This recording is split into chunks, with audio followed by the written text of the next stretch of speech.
There is a love story in Hindu mythology that is not actually a love story.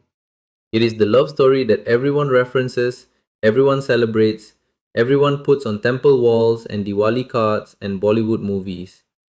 But the two people at the center of it never married, never lived together, spent most of their lives apart. And when they finally met again after decades of separation, they did not embrace, they did not weep, they barely spoke. This is the story of Krishna and Radha. And if you think it is a romance, you have been reading it wrong. Here is the thing that confuses everyone. Radha does not appear in the original Mahabharata. She does not appear in the Bhagavata Purana, which is the primary text about Krishna's life. She appears much later in texts like the Gita Govinda by Jayadeva in the 12th century and in the Brahma Vaivarta Purana. She is, in a sense, a later addition to the Krishna story. But she has become so central, so essential, so emotionally vital to the tradition that removing her would be like removing the heart from the body. The story would still function, but it would not breathe. Who is Radha? She is a gopi, a cowherd woman from Vrindavan. She is older than Krishna. Some texts say she is already married to a man named Ayan. She is not conventionally available. She is not a princess waiting to be won. She is an ordinary woman living an ordinary life. And she falls in love with Krishna so completely, so totally, so annihilatingly that it destroys every other identity she has. She is no longer a wife, no longer a daughter, no longer a member of her community. She is only Radha who loves Krishna. And here is what makes this different from every other love story you have ever heard. Radha gets nothing in return. Not nothing emotionally. Krishna loves her. The texts are clear about that. He loves her more than any of his 16,000 wives. He loves her more than Rukmini, more than Satyabhama, more than anyone. She is his favorite. She is, in mystical terms, his Shakti, his divine feminine energy, the other half of his being. But materially, socially, practically, she gets nothing.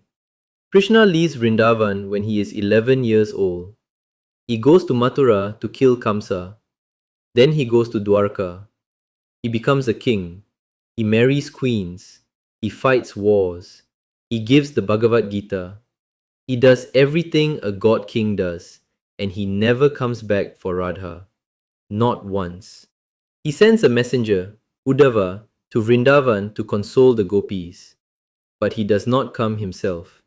Radha waits for years, for decades.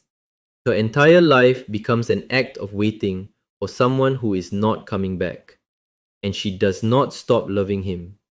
She does not move on. She does not say, well, he has clearly chosen his path and I should choose mine. She just loves, endlessly, without hope, without reward, without even the comfort of his presence.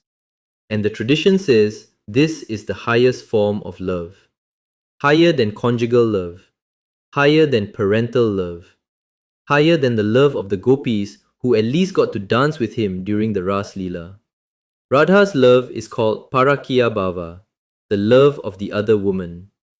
It is love that exists outside of social sanction, outside of marriage, outside of any institutional framework. It is love that has no container. It just burns. Now, why did they never marry? This is the question that haunts the tradition.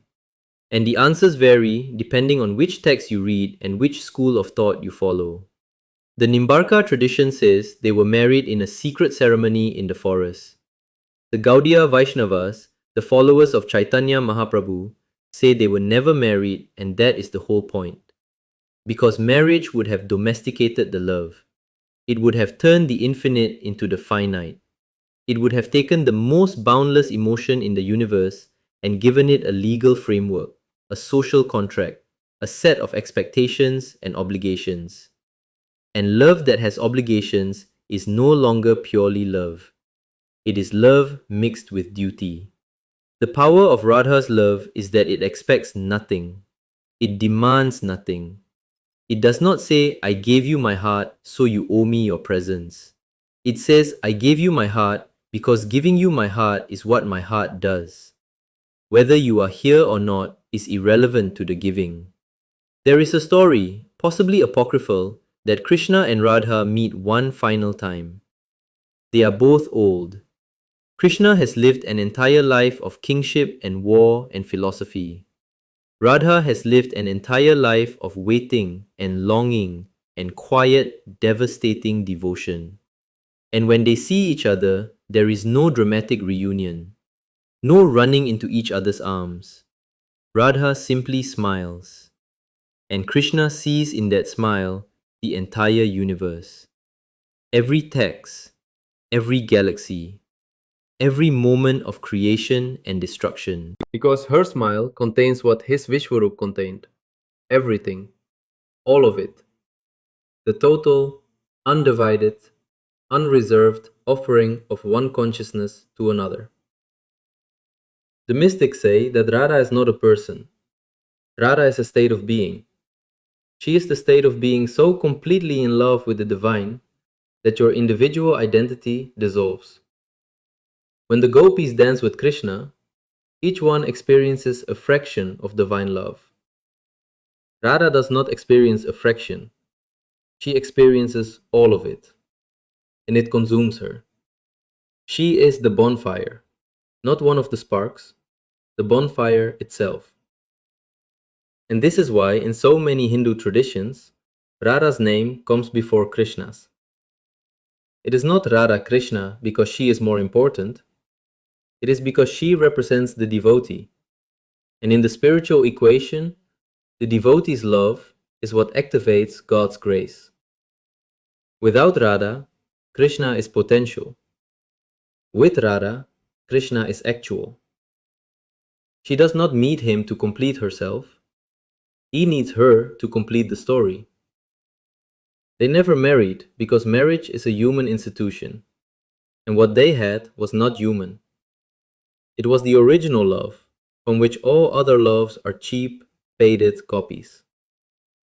Every love song you have ever heard is a distant echo of a flute playing in a forest at midnight for a woman who will never stop listening.